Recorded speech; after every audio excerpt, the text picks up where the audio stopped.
Good morning, Bucknutters. It is Tuesday, September 17th, 2024. I am Dan Rubin. This is the Bucknuts Morning 5 and change. My apologies for coming to you a little bit late today. Got a different kind of show for you today. The Dean, Bill Kurlick, is on vacation once again. Shocker.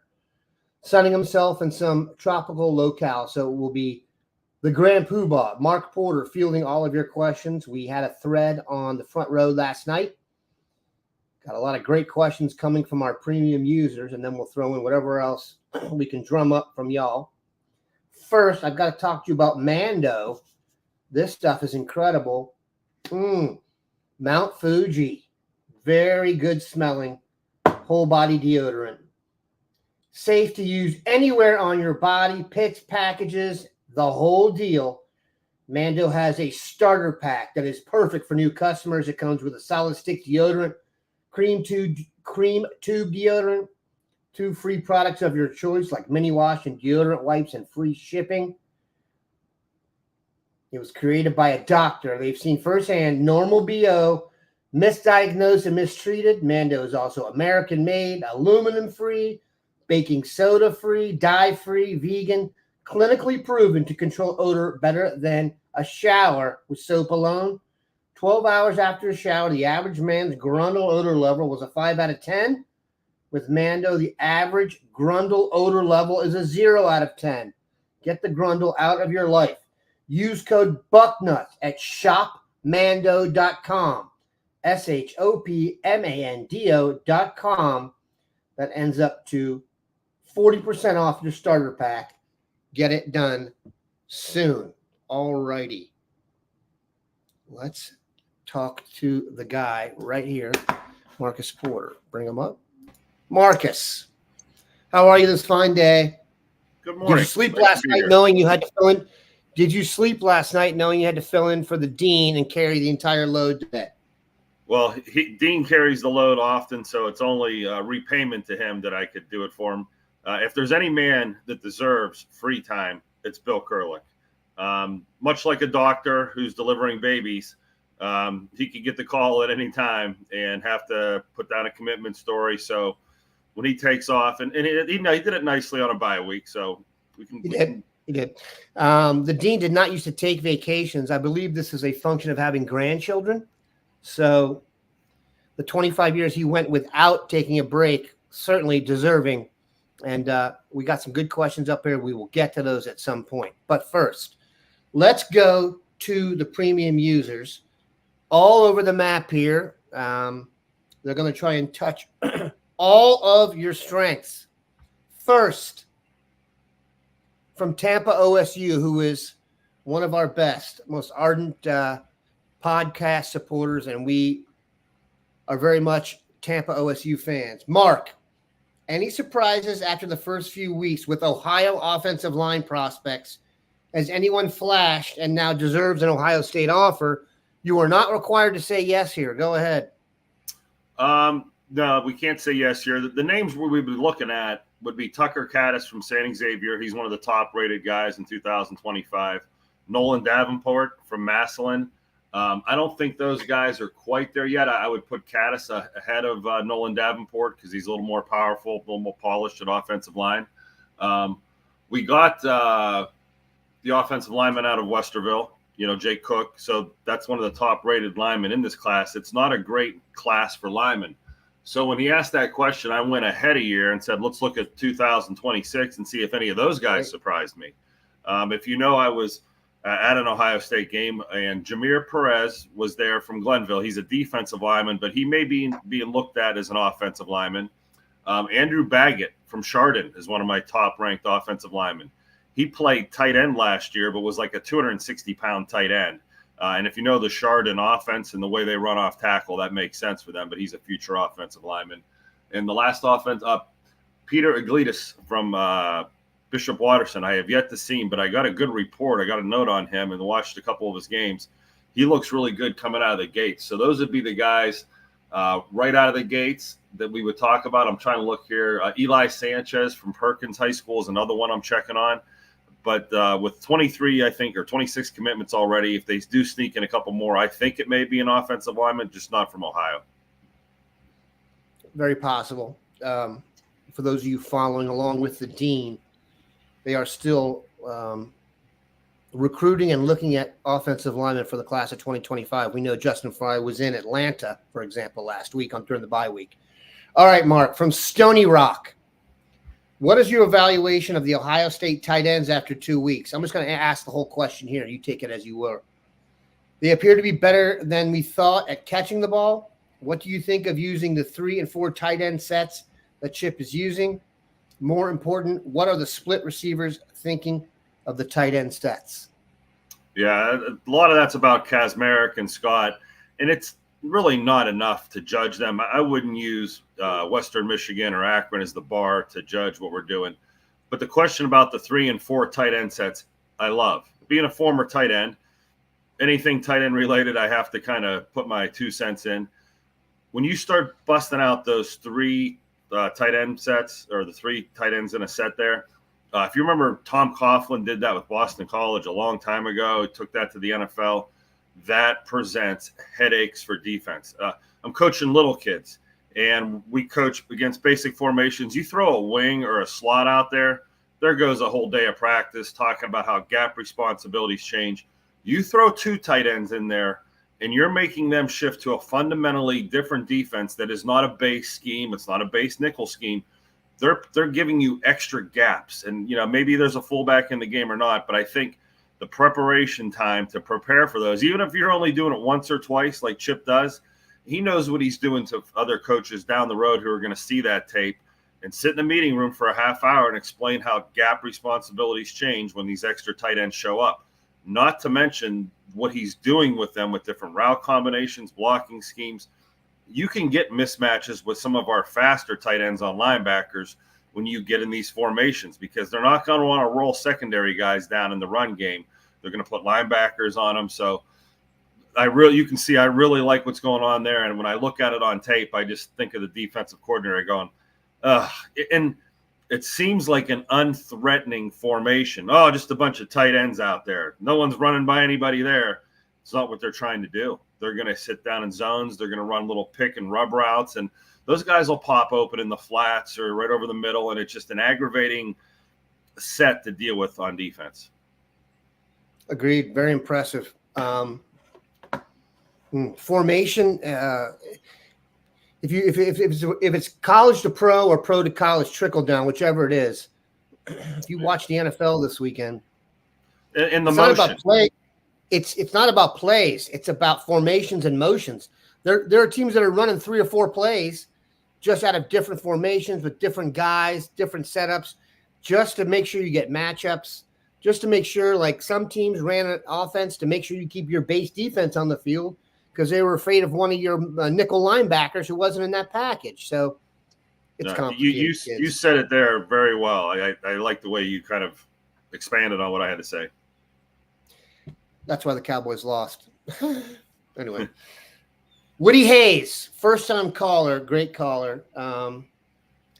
Do any of you guys bet college football on DraftKings or similar sites each week? And if so, do you always pick the Bucks regardless of the spread?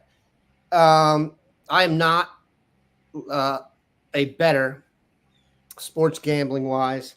I do consult some friends who call me at times, but it's not something that the bosses seen a good light. Let's just put it that way.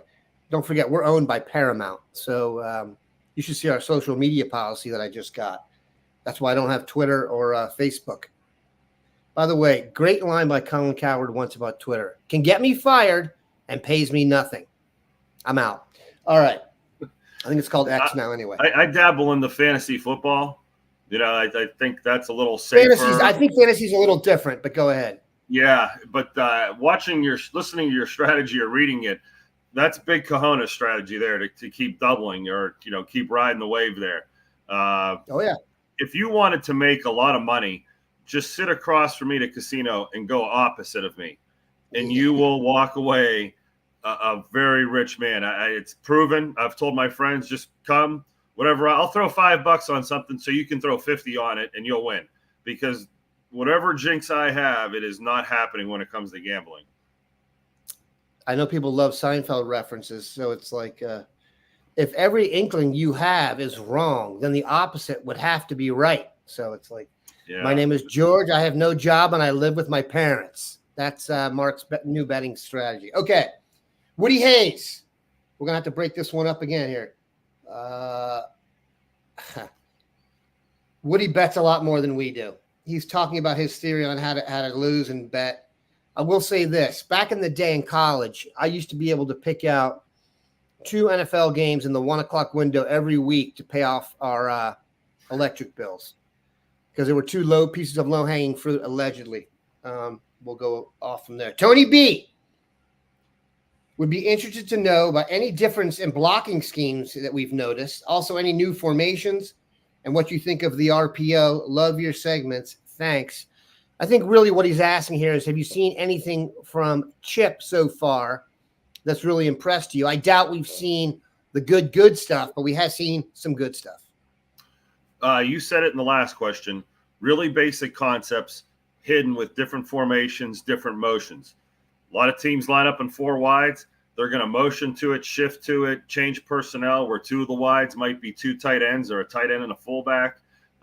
You're right. We haven't unloaded the gun, but we have seen a lot of Chip Kelly-esque influences. And it just seems like it's Ryan Day's offense from the past with more dressing on it and maybe taking the next step with a few more wrinkles. And, I think Chip Kelly's one of those guys who is really free. He can just call something or draw something up where a lot of other guys wouldn't have the guts, because if it fails, it would go on their resume as a failure, where Chip can throw a few stinkers out there that don't work, and it almost works in his favor because other teams are thinking, wow, this guy's really making us cover all 53 yards, east and west and, vertical stretch. But I am really excited to break down more of the tape and see some of these concepts and how he decorates the birthday cake, as we're going to say it. The old cake just had icing. This one's got all kinds of decorations. They're in great shape when it comes to that. I cannot stress enough.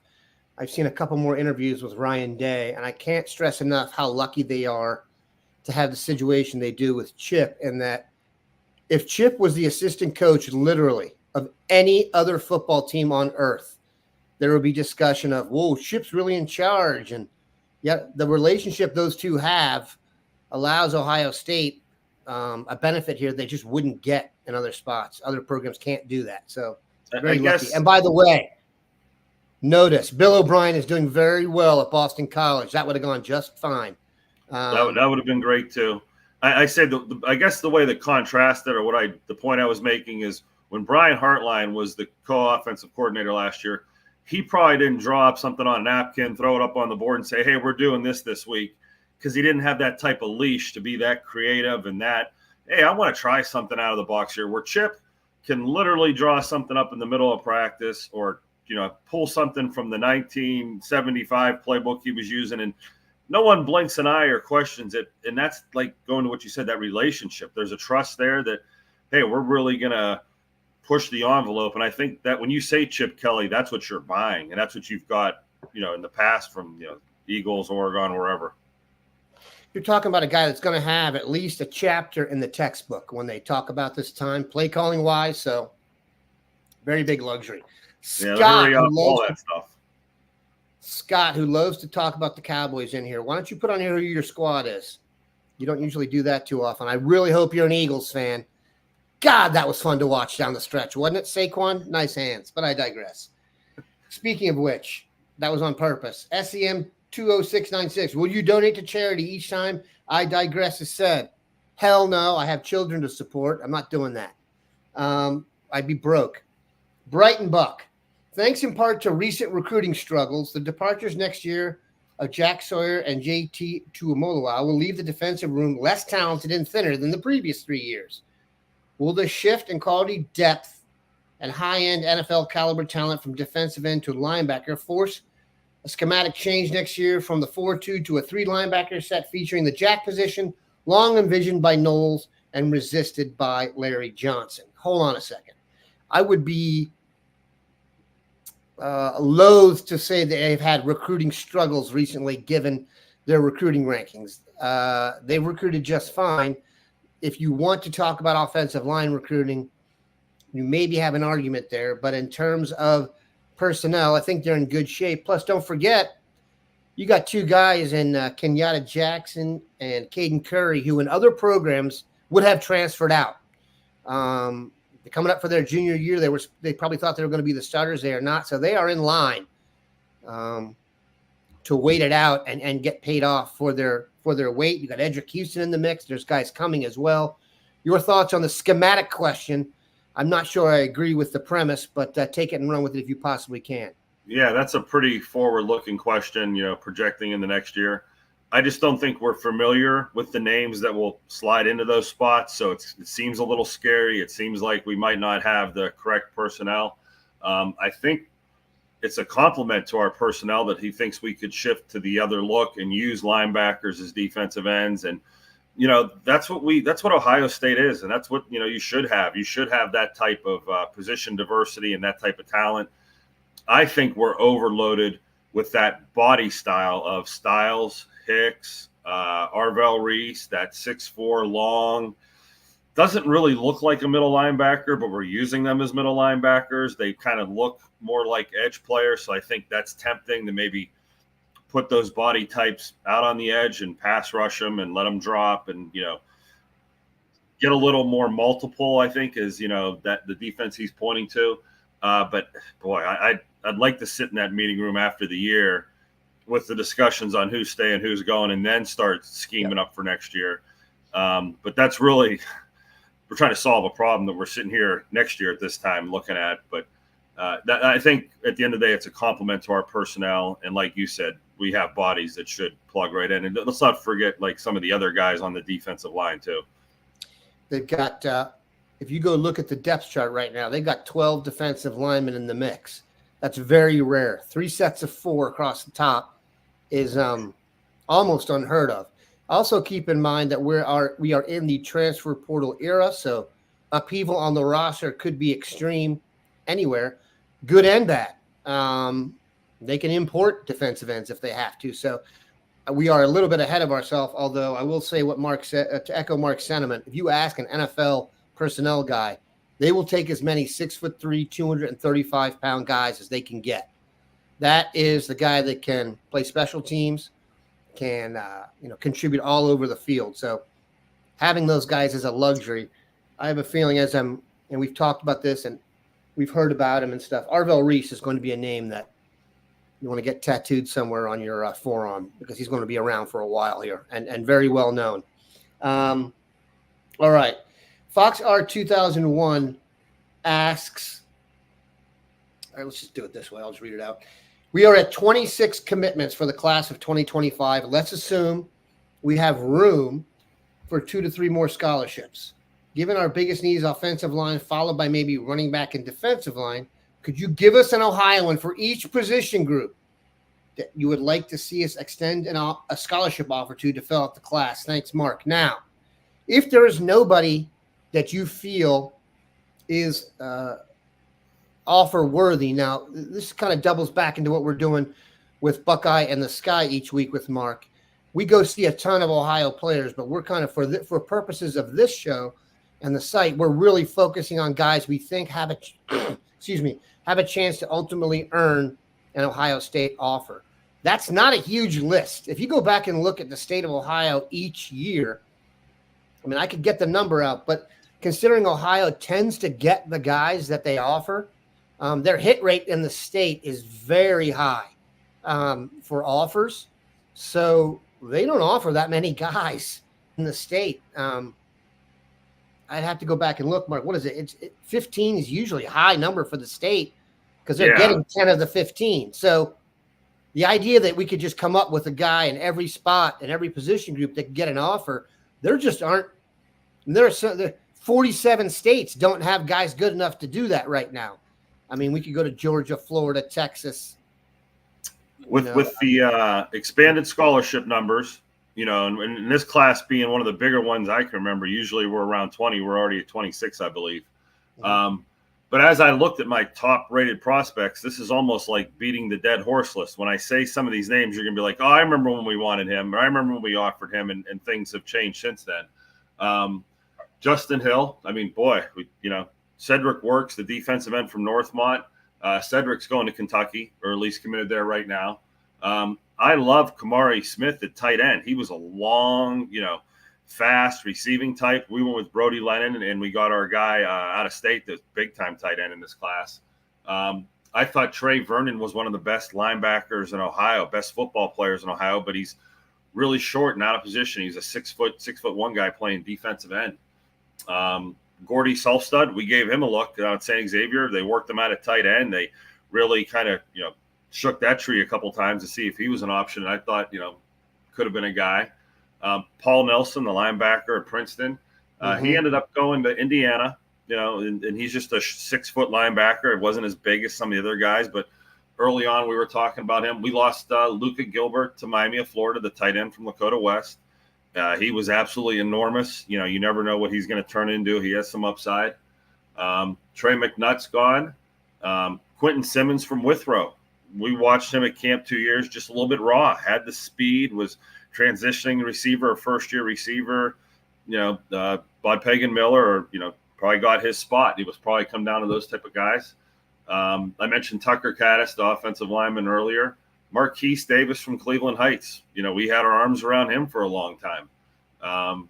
Ryan Montgomery, had our arms around Ryan for a while. Him and Tavien back and forth, who's going to commit first, and Tavien jumped all over it.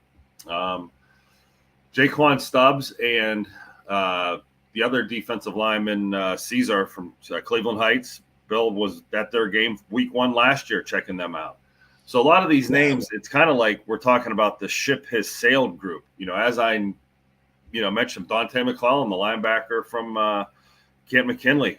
We beat that horse for a while. Will he be the next linebacker offered? Think about it this way too, Mark.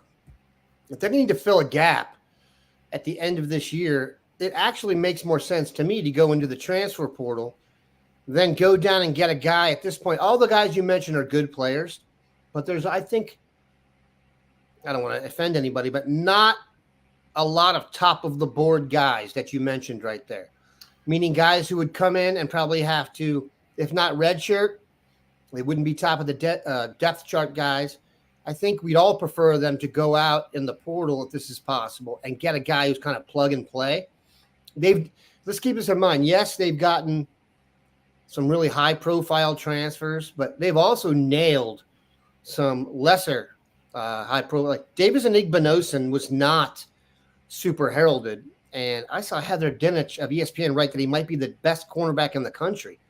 I don't know about all that, but that's impressive. Yeah. And that was a transfer from Ole Miss. Josh Simmons from San Diego State has been a real nice transfer. So not everybody has to come from Nick Saban's retirement. You know what I'm saying? So yeah. I think they're better off plugging and playing with someone who's probably a little bit older and more developed and more of a known commodity rather than a gamble. Your thoughts? I agree with that, but if this 105 scholarship thing is going to be bumped up from 85 to 105, that's 3 or 4 more players in a class you're going to be able to take. And I think if your way is one way, but I think that old Jim Tressel way of like, hey, let's take that captain of the team that showed out in the playoffs. We know that happens every year. You may see a couple of those guys that, yeah, they are going to redshirt. They are going to be freshmen that sit after that. But that sophomore, junior year, you may have that tough, hardworking guy that loved Ohio show through. And that story is another story that presents itself at Ohio State over and over again throughout the years. But this transfer portal story is also one that, boy, in recent history, we have some recent success where that's worked out pretty good for us too. But, yeah, that's what's fun about doing this. We're going to follow either way. In Ohio, I'm rooting for the Ohio guys a little bit. I would sit down and whittle down maybe 3 or 4 of these Ohioans that we're talking, even if they're committed other places, and watch some senior tape. And, I think if you have a feel for their personality, they've been to your camps, they've been to your games, and the staff just goes, man, we like that family. We like that kid. We like the vibe we get. I think that is a story that could happen, that type of kid. So those are your options. We will definitely keep an eye on that. And you also have to keep in mind that with the portal and all that other stuff, It's just a lot more flexible at this point. So they'll have their chance to do that. And keep this in mind. If you practically apply what we think is going to happen this season, Ohio State's going to be even more attractive to those on the outside. Keep that in mind. So their profile is going up. All right, let me read an ad here. This is the Patrick Murphy endorsed Joy Mode sexual performance booster. Dave told you stories last night. He gets calls from Pat late night just to like say, hey, Joy Mode, it works. And I think I speak for most men when I say we want to have better sex. And for the sake of our partner, we may need to have better sex. The issue? Over-the-counter pills contain unregulated chemicals, suggest unsafe doses, and include the risk of several other health problems. That's why we've partnered with our friends over at Joy Mode. All natural, science-backed. Trademark product, the Sexual Performance Booster. All ingredients assessed in peer-reviewed journals. All ingredients studied and researched in humans. Redefine your intimacy and go to tryjoymode.com for 20% off with the code Bucknuts. That's 20% off and free shipping with the code Bucknuts at tryjoymode.com. Ingredients with integrity, Joy Mode. All right, Pat, you are set. Now, I think we are done with... There's a Dave Biddle question up there. Maybe a couple more. Dave Biddle's a troll, though. We don't have to answer his. Seriously. Dave's just trying to create work for me when he knows I'm working. But he had a good question. Shocker. As I told someone, people love the Buckeyes here. You know what they love more than the Buckeyes? They love to hate Michigan. We are really good at that. Dave Biddle, staff member, asks, how is the scandal at Michigan impacting their recruiting efforts in the opinion of the Poobah? I don't want the Bill Kurlick answer here. I want the answer of what you have heard from your coaching brethren. No one talks to more assistant coaches than Mark. What is the overall vibe on their recruiting? They are not looking good at quarterback. I just thought I'd throw that in there. Go ahead. Yeah. This could stunt the growth of Michigan's recruiting a little bit. Being in this limbo with, as I read our boards and I'm, kind of reading some of the rumors and what's coming and what looks like is coming, you don't know. One day you'll read something, nothing, and then the next day you'll read death penalty. But I think that does affect recruiting because when you're trying to recruit on par with Ohio State, Penn State, Notre Dame, the big four in your region, and of course nationally they want to go out there. And now with teams like out on the West Coast that are recruiting Ohio a little more and recruiting Big Ten turf a little more, there's more competition for players. In this black eye or whatever it is, it's hard to get big time commits that commit there.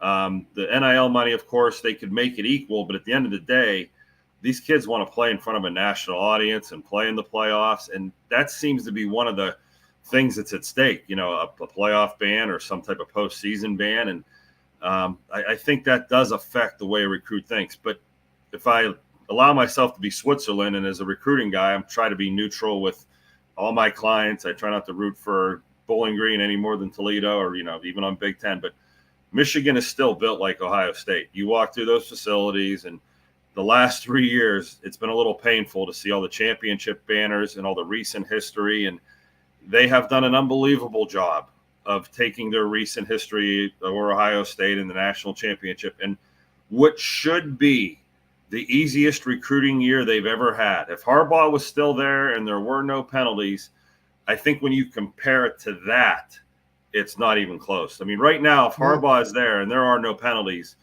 they're taking some of our guys, and it's hard to make a case why they shouldn't, because that train would seem like it's still rolling, where there's definitely a feel now, like you said, there's problems up there, not only this season, but going into the future, the things that, loom overhead. So it's what coaches are saying, like as you're saying, what are your coaches saying? They have that chuckle, like, yes, they're screwed right now. I mean, they don't need to expand on it much more than that, because I think they're screwed right now kind of says what I just tried to put my umbrella around with. Yeah, compared to what it should be, that thing should be rolling up there. And it's not just Harbaugh. Most of those dudes are in everyone it looked like could have gotten in trouble, except the head coach, who looks like he's been left behind to hand the bag, hold the bag. It does have that feel to it. Like everybody left there right now is going to pay the piper for the 3 years of joy they had. So we'll see.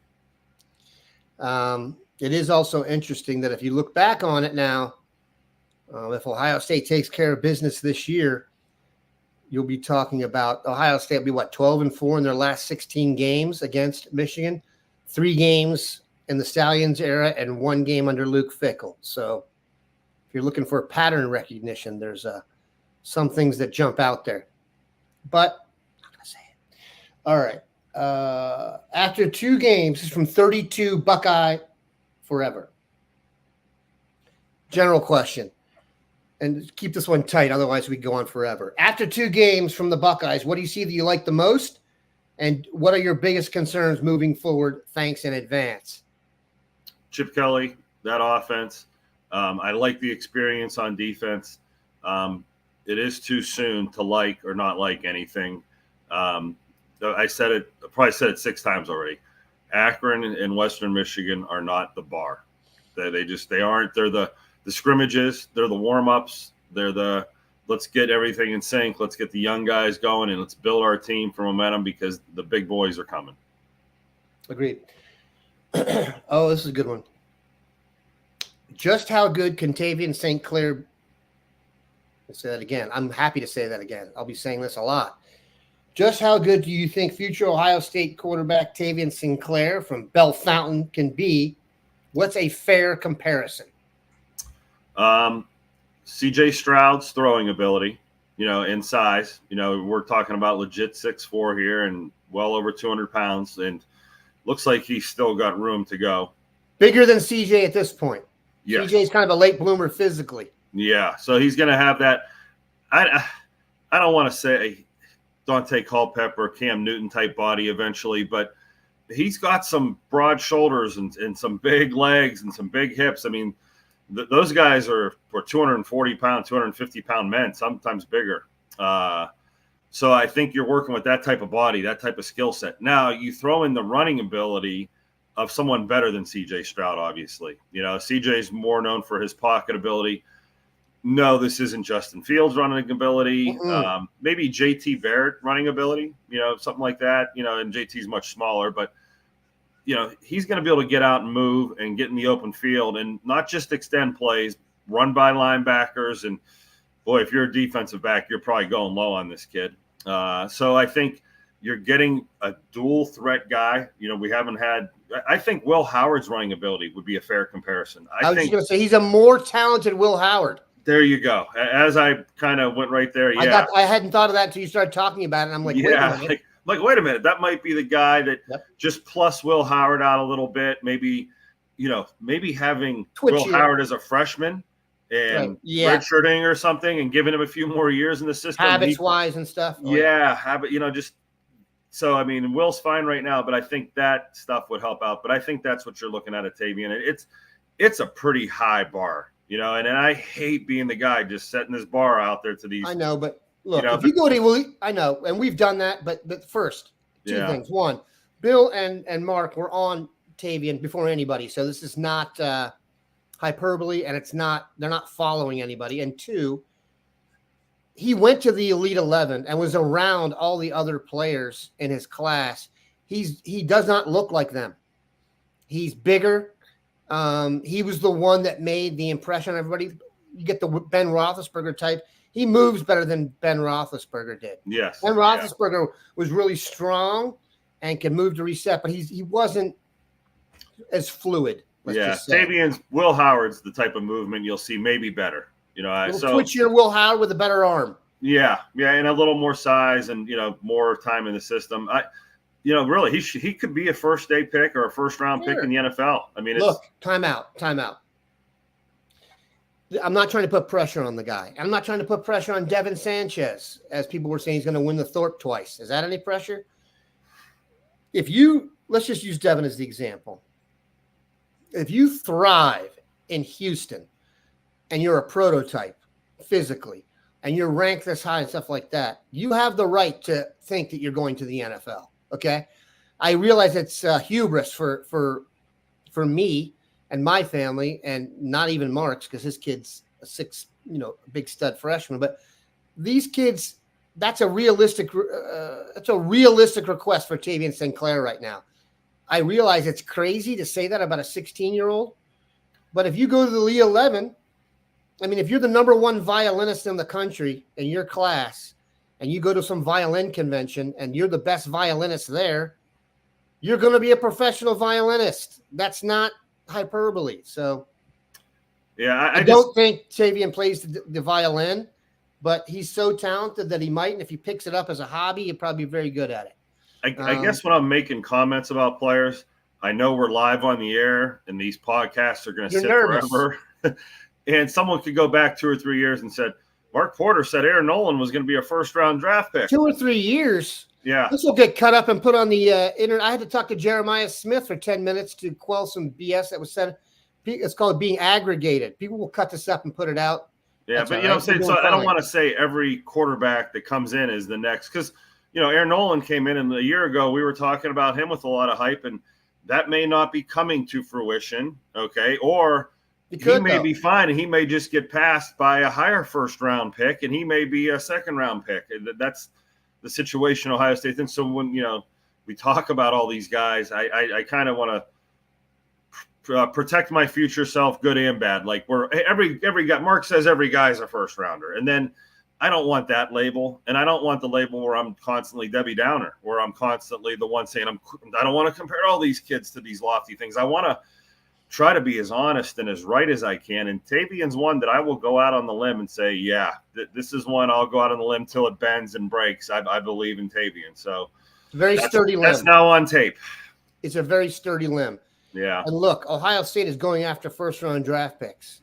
Yep. So are the recruiters at this level. I heard a comment from Dan Lanning, the head coach at Oregon, who prepped under Nick Saban, and Saban told him, in the NFL, I got 1 first-round draft pick. Here, I can have as many as I want. It's just a matter of how hard I work. So Ohio State, Oregon, Alabama, Georgia, Texas, etc., they think the kids they're getting, for the most part, their top kids are going to be first-round draft picks. Look, 24/7 Sports has 32 5-stars. Guess how many first-round picks there are? 32. So that's what they mean. All right, downtown.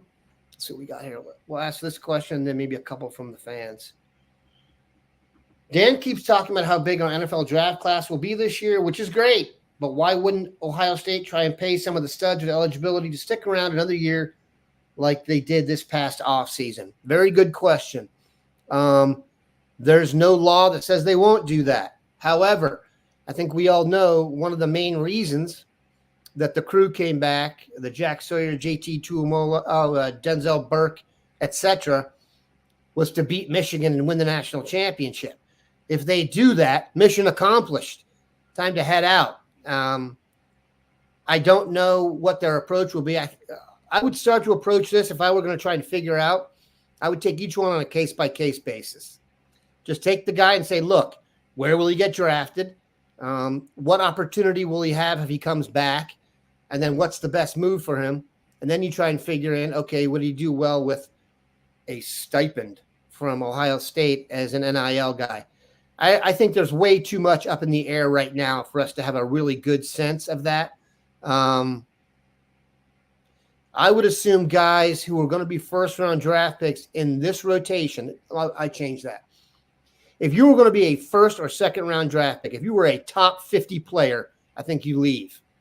If you're not a top 50 player, I think there'll be a chance Ohio State throws you some cash and you consider it.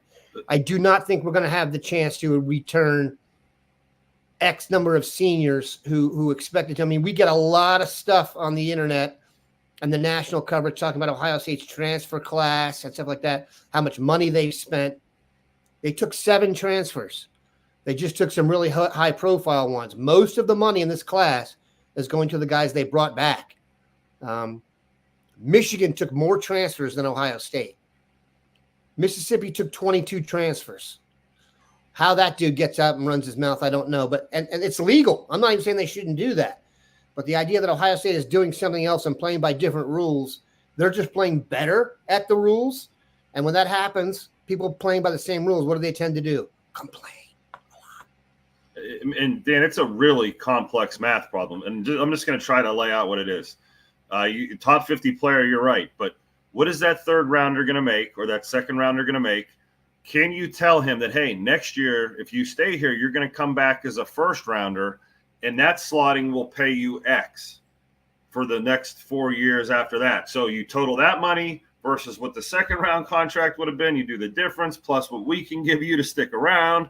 And if that math all equals out, and I know there's like, Rain Man, things going on in your head, it's a deep problem. How much can we make this where it's going to be better for him to stay around because next year he gets drafted higher? Keep in mind also, after you sign your first contract in the NFL, that makes you closer to what? Your second contract. In some leagues, in the NBA, for example, you're playing to get to the second contract. You should come out immediately because there's salary capped on the first contract and the second is not. The NFL is a little more slotted. But you're better off. Math problem. But you're also better off getting yourself into a good situation. I really believe this. Yeah. We've seen this play itself out. Quarterback's the best example. Look at Justin Fields in Chicago, surrounded by a moribund organization. Now they've improved some things, to how he looks in Pittsburgh. And you're like, wait a minute. Why is it different? Caleb Williams is being sacked more than any quarterback in the NFL right now. I don't know if that was a Justin Fields problem. That's an offensive line problem they need to fix. No question. No question. Definitely good to see Justin thrive. See a lot of Buckeyes thrive out there in the pros. Because keep in mind, every single guy who comes to Ohio State, every single one thinks they're going to the NFL. That is the one thing they all have in common. Shoot, most of the kids who go to Akron think they're going to the NFL. They're just wrong. But it's true. That's what the goal is. And Ohio State has done a tremendous job of punching that out. I really do honestly believe the combine and the draft this year is going to be the Ohio State, convention. And the beautiful thing about this is this. The one bugaboo in Ohio State's professional kind of lineup was we did not have a quarterback who was kicking butt. And now I could make an argument that C.J. Stroud is the most valuable financial investment in football. If everybody was up for grabs right now in the open market, who would get the most money? If you had a draft with the whole NFL, and he might be the first pick. Yeah, the youngest, most valuable quarterback would probably be the first pick, and it's hard to be any younger and better than he is right now. So what are we talking about money-wise for C.J. Stroud? You're talking about a $300 million guaranteed. What did Dak get guaranteed? I think it was $230. You're talking about a year and a half from now with a couple other quarterbacks coming in there. And then you keep in mind like guys like Trevor Lawrence are getting paid $55 million and has lost 7 straight starts, and they're naming the stadium after him. Good Lord. I saw that. $65 million a year. It's hard to get my mind around that, but that is probably low. That's probably right on point. Good Lord. Hopefully these guys funnel some money back to the foundation. I was always saying that the players who've come out of here should gather together, and the defensive backs should get together, the quarterbacks, and just battle in recruiting and see who can pay for the best players every year and hook up the Buckeyes. All right. 43 minutes without the Dean. Some of that's free. I will agree with this. I catch myself rooting for the Texans as well now. Not hard to do when you got that guy back there. Pretty impressive. And by the way, guess who showed up at receiver this weekend? Marv. Marv had 1 quarter, 4 for 130 and a quarter. Did not catch a pass after that. I'm not sure about Kyler's ability to throw the fade. 2 man-on-man matchups, 2 fades, ball not in the vicinity. I honestly believe Mark's son could have thrown that better. On crutches, we'd have laid the crutches down, done the bubble protection, and just throw it up. Can you not throw it up for Marv Harrison? Give me a break. When I was doing the fantasy research, I saw like a next-gen stat on Kyler Murray. or I don't want to be wrong about this stat, but 80 or 90% of his passes were underneath 10 yards last year. Like, he is the king of the bubble and the hitch and the short swing and the dump off and the tight end. And there's a reason Trey McBride went off. And yeah, it shows up on just what you're saying. Like, wow, that deep ball accuracy. Eesh. Even just the fade, though. I mean, that's if Marv's in man coverage and you're on the 4-yard line, just throw it up. Yep. What are we doing here? But that means, future for Marv is bright, and the future for the Buckeyes is extremely bright. Hold on one sec. There was a question here from Dietra. And by the way, when I was watching the Houston game the other day, Houston against – who was that against the other night? Oh, they won. Was that against – it was against the Bears and Caleb Williams. Yeah, that was interesting. If you notice no, I don't think they played Caleb Williams. Did they? Week 1, Caleb Williams played Tennessee. Week 2, Caleb Williams played somebody else. Regardless. Yeah. If you look Sunday night, they do a thing with a local school. And I'm pretty sure I saw North Shore and Devon's teammates run out there on Sunday Night Football. Very cool in the flashy red jerseys. And from what his mom says, he is yet to be targeted in 3 games, which means the opposing offenses have access to Bucknuts and know what they're doing. Let me see here. Who will be in town for the game this weekend, Dan and Mark? Not really sure. I know I'll be there. Bill, where's Bill? Yeah. Bill will have that information. I'll get him to send it to me. But I know that I'll be there. Bringing my son and 2 of his buddies, and Mr. Bucknuts will be having a tailgate ahead of time. When this show goes off, I'll send out an email with the location of that tailgate. Just kidding. They would not let me in there if I had all the shishi stuff eaten before everyone else got there. All right. Marv had a great quarter. I wonder if Murray's unselfish enough to share the spotlight with Marv. I asked the same question. Old Kyler looks to me like he doesn't like it when other people get some credit. We've now digressed heavily, and I will make no donations to charity. Really appreciate Mark doing this. It'll be Mark and me again, solo, duo, if that makes sense, on Thursday. So no touch on the fade, Hollywood Hager. You are right. Hope everyone had a good show, good day. Have a good one, Bucknutters. It was a